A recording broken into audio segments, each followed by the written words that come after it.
Happy Valentine's Day, everybody! And if you are somebody that believes that you don't have a Valentine, I suggest you take a good look in the mirror. So, first of all, I just wanted to thank everybody who actually took the time out to take that relationship questionnaire and that shared your answers with me.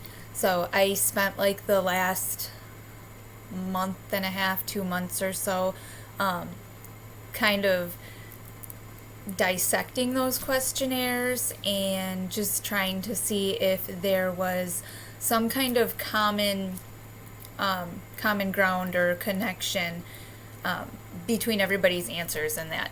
So there was a lot of different stories, a lot of different thoughts, but there was one thing that every single questionnaire had in common, and that was problems, relationship problems, which is part of the reason why I decided I was going to do this in the first place.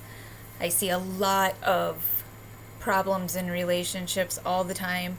I'm just constantly observing them, and in my mind, like, I'm kind of analyzing what's going on and kind of analyzing the people involved and trying to figure out where this problem stems from and how it can be resolved. And I kind of just do that in my head without even thinking that I'm doing it, but I do. And I do that with most things. I'm a very, very observant person, and I analyze things a lot in my head in regards to what I observe and see going on in the outside world. And since it's, February and it's Valentine's Day and it's, that part of the year, I figured now would be a good time to discuss all that. So, relationships, like, seriously, relationships can be some of the most wonderful experiences, but they can also be some of the most stressful experiences that we ever have. A lot of times the stress we feel in a relationship isn't always because of the other person. A lot of times it's because of our own misunderstanding or misconception of ourselves that causes these problems. So when people took this questionnaire that I sent out, one thing that I noticed was that most of the people had a tendency to point the blame on their partner with issues that would arise within their relationship. But there wasn't a whole lot of acknowledge about their own toxic traits, and there wasn't a lot of pointing the blame at themselves. A lot of people included a really long list of things that their partners did wrong, but when it came to recognizing their own faults in the relationship, they were only able to pinpoint like maybe one or two things, if any at all. If you didn't take this questionnaire, the questionnaire was designed with a specific purpose of discovering if there are like common root problems in relationships. And the answer was yes. However, there seemed to be a lot more than just one simple connection. When I was dissecting the answers of these questionnaires, there was a lot of root issues that seemed to arise in, a few different areas. So those root problems seem to stem mostly from a lack of communication, or the inability to communicate effectively to another person. Also, not understanding their partner or even themselves in relationships was another big root problem that I kind of discovered. So a lot of times, human beings in general, we like to be right about everything. And we often think that we need to be right when we're communicating with someone else. And mostly that's because of the fear or the realization that we may actually be the ones wrong. Okay? So we really don't want to accept that we were wrong, especially if we're really passionate about what it is that we believe in the first place. Then to admit you're wrong is very difficult for people to do, and that's normal. That's just the way it is with humans. So we tend to like point out all the faults of another person, and then we fail to recognize what our own faults are. Attempting to communicate is another thing that we do. We try to communicate a lot of times when our tensions are high and we're not in a calm state of mind to actually communicate effectively. And so that takes a lot of mindfulness and just gaining control, regulating our emotions. It takes a lot of that in order to do that, because when your tensions are high, your passion is high as well. And so it's very hard to kind of stop and take a step back, pause for a minute, calm down, and then try to engage back in that communication. We tend to not take those steps, and we just start going off and spewing everything that's coming into our head all at once without actually realizing what it is that we're saying in the first place. We're not very mindful with the words that we're using, and we're not very careful about that. So that was another thing that I noticed. A lot of times we don't understand how to communicate to another person in a way that they will reciprocate what it is that we're trying to say. We all communicate differently, so the words that we use that we understand is different than another person would use in order for them to understand. And so when we communicate, we have a tendency to communicate the way that we would reciprocate it, but that does not mean that everybody is going to understand it the same way. This person might understand one way, this person understands a different way, and you understand differently than both of them. And so when each person is communicating, they're communicating using the method, the skills, the words, the tone of voice, the behaviors, the facial expressions. They're using all of those in a way that is natural to them. That's the way that they reciprocate it. That's the way they understand it. So that is the way that they also communicate it. But when other people, reciprocate things on a different level than you, in a different way than you, then by you explaining it your way doesn't exactly connect with those other people. So it is common for us to think that we're showing another person the right ways to show that we care or we love them. And in a sense, we are, but if we don't understand how that other person reciprocates communication, if we don't understand how they reciprocate love, then when we try to show them those things the way that we feel is loved for ourselves, it ends up not being reciprocated. And so to them, they don't feel like you're showing it.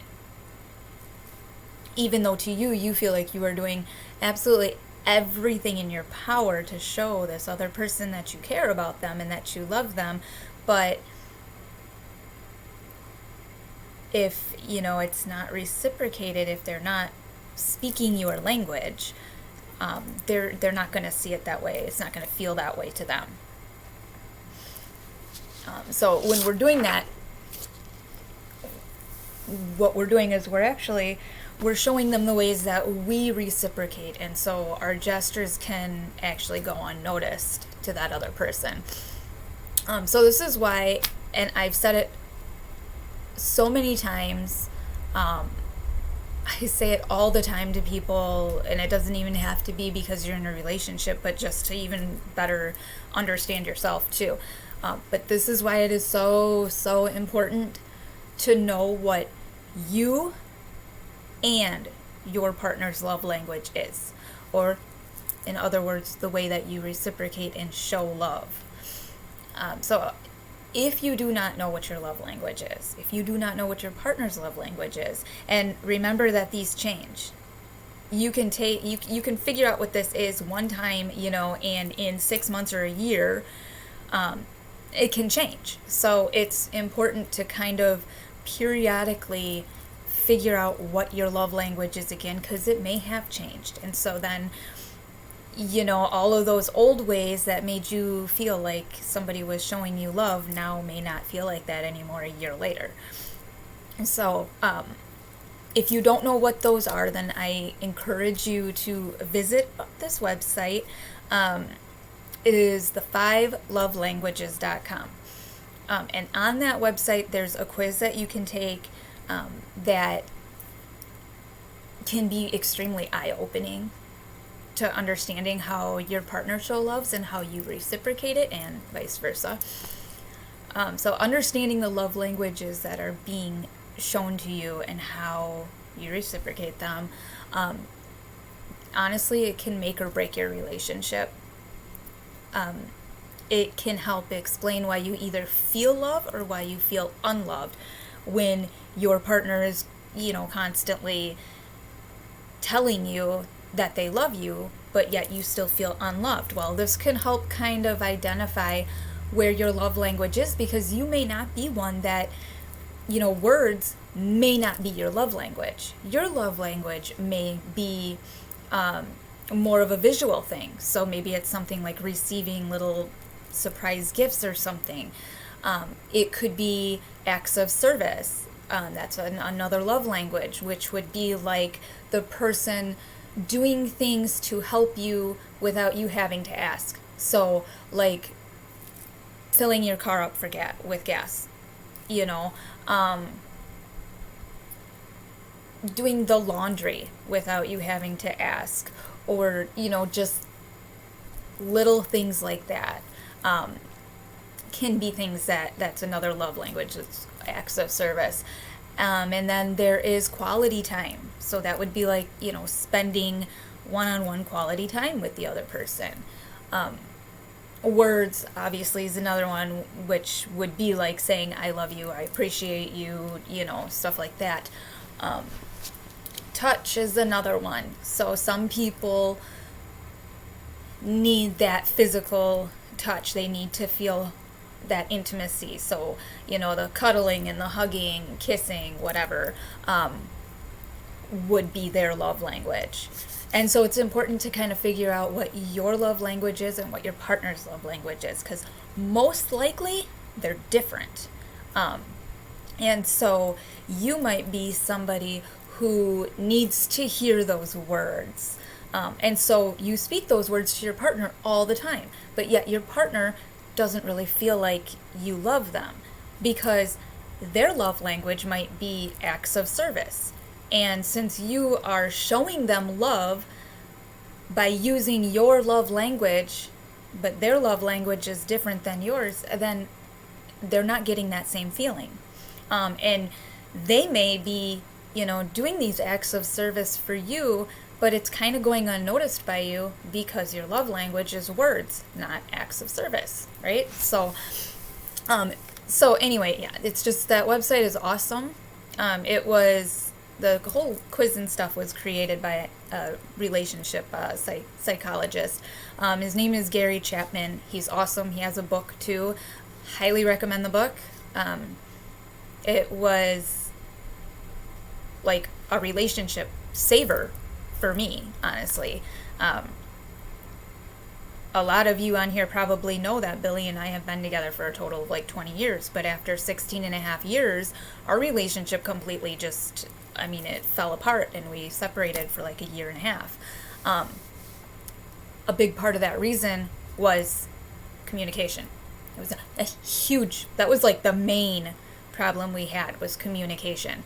And it was because of this. We speak different love languages, and we did not understand our own love language, and we also didn't understand each other's. So eventually that took a toll on the relationship and it almost destroyed us. And while we were separated, I spent a lot of time. Somebody referred the book to me, and so I picked up the book, and it was extremely eye-opening, and I took the quiz, and I learned a whole lot about myself. And Billy actually took the quiz too, and that's how we realized that we really are very different in our love languages. And the whole time we really were trying to show the other person that we loved and cared about them, but we just weren't doing it in the way that they understood. So another important thing is knowing your attachment style in relationships, which can be very beneficial in shining light on some problem areas. There's a link in the caption up there, along with the link for the 5 love languages that is up there too, if you do want to take that quiz and learn a little bit more about that. There's also a link in the captions of an attachment style quiz, okay? And this can help you kind of pinpoint your attachment style, kind of explaining how secure, committed, and invested you are within your relationship. And it's not just romantic relationships. That attachment style goes on with like the general public, your parents, your friends, and romantic partners. And it kind of shows you like what relationships do you feel the most secure in? Which ones are you kind of preoccupied or too busy to really pay attention to? Which ones are you avoiding or, dismissing, like you just are avoidant of that relationship, and how committed you are into these relationships and stuff. Pretty interesting. And it will show you, it does kind of map them out for you, where there's 2 different parts of it you can take. There's a really short quiz, there's one that's a little bit longer and goes into a little bit more detail. I do suggest that longer one that goes into a little bit more detail, because you're going to get a little more insight about it. And that one does kind of map out for you where you kind of stand within the general population. So whether you are maybe a little bit more invested than the average person, or maybe you're, a little less invested than the average person, or maybe you're right there in the money. But I mean, it kind of maps that out for you too, which is kind of interesting to look at. So once you have a clear understanding of yourself and others when it pertains to your relationships, it's a lot easier to kind of pinpoint exactly what areas need the most work and how to accomplish the results that you're looking for. However, and this is important, just one person striving to understand and put the work in is not going to solve the issues at hand. It really truly takes a willingness and an openness from both parties to actually achieve success in this. So if you are like desperately trying to get your partner to open up, participate in all of this, you've got to figure out, if they're not willing to do that, you have got to figure out how far you're going to go. How long are you going to wait until they finally decide that, yeah, they want to fix these problems too, and help the relationship succeed with that. That can be really hard, because sometimes people, they're not at a point where they really want to acknowledge the fact that there is a problem, or that maybe they don't even realize that there's a problem, because maybe it's just you that sees it as a problem and they don't. Again, another reason why it's really important to kind of understand yourself and understand your partner a little bit better. So it's really not uncommon for only one person to realize that and to want to make the effort. And when this is the case, like I said, it's really important to just kind of take a step back and, try and figure out how long you're willing to wait for that person to get to that level that you're at. how much is it actually affecting you that they don't want to? And also, you got to walk away if you need to. But also, it's also important to take a really good, long, hard look at yourself. How do you communicate? And is your communication style being reciprocated, or is it being ignored? It's likely that your communication style is the culprit in feeling like you're not being heard, or not being understood. How well can you acknowledge your toxic traits when you are trying to communicate to somebody? How are you communicating to them? Are you accusing, blaming? Are you playing the guilt card, trying to make them feel guilty? Are you, just getting frustrated and angry and not saying anything and giving them the silent treatment and then expecting them to read your mind? How are you communicating with them? You have to figure that out. And you have to figure out which ways to communicate with, your partner or whoever it is that's involved in the relationship. Whether it's your friends or your parents or, family, whatever, your children even, you have to figure out how they reciprocate communication, what works and what doesn't work, and then try to remember that you're using the communication style that works for that individual person for each person. It's not all going to be the same. Your kids you might need to use one communication style with your kids and use an entirely different one when you're talking to your best friend. So you need to figure out each individual person's communication style and then use the one that works for them. Not the one that works for you, not the one that's the most comfortable for you, not the one that, works for, Tom and Sue and Mary over here, but, you gotta figure out the communication style for each person and use the one that works for that person. So, then the other ones, do you truly understand your love language and your attachment style? Do you understand your partner's love language and attachment style? So we all have a top love language and an attachment style, and they can be extremely different from our partners, like I mentioned. If we do not understand ours or our partner's communication style, love language, or their attachment style, it can be very, very difficult to resolve issues within our relationship, because it may feel like everything that we are trying or saying or trying to do just goes unnoticed or is completely unappreciated, when that really isn't the case at all. We're just going about it the wrong way. Sometimes this literally simply is because the individuals do not see or feel that the same thing is a problem as you do in the first place.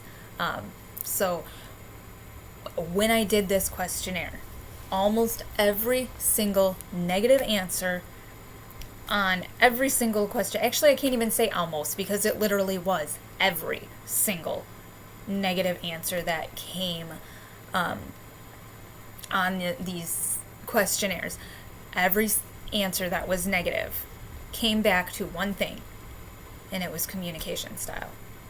It literally had to do with communication. When you really, dissected it and looked deeper at it, it all was communication. So this kind of gave me a little bit of a conclusion that communication is honestly probably the most important and also the biggest cause of problems in relationships. So it's extremely, extremely important, but it can cause some of the biggest problems if we don't understand how to do it correctly with each person in our life that we have a relationship with. So I really do encourage you all to learn your love language and learn your attachment style. At least yours, if not, anyone else's, but at least learn yours. It can be a lot easier than to communicate your needs and your desires when you're in a relationship with somebody if you know what your attachment style is and you know what your love language is. And if you have partners, or a friend or a family or whatever that's open to taking these quizzes and kind of learning a little bit more about their self, well, that's awesome, because you're really on the right road to being able to mend any of those problems that you have when both people are willing to do it. If it's just you, at least you can better communicate what it is that you need. And then from there, you can decide, how much you're willing to put up before they actually start communicating in your style and how much it actually is affecting you. And if you got to walk away, you got to walk away. Hopefully you don't. Hopefully you can resolve some of those problems just by, understanding yourself a little bit better, and your love language and your attachment style and your communication style. And practicing that, practicing the mindfulness, practicing how to actually communicate in a way that kind of, it might bring you out of your comfort zone. It might be a little uncomfortable for you, but learning how to do that, to be mindful of who you're talking to and how they reciprocate what it is that you're saying, and learning how to actually do that for another person rather than just communicating in a way that feels normal to you. And with enough practice of doing that, it gets to be a lot easier to where it actually starts to feel normal to communicate in all these different ways to all these different people, because you've just developed that skill of being able to do that. So again, I just encourage you to check those websites out, take those quizzes, and learn a little bit more about yourself, and maybe you can fix some of those problems in your relationships.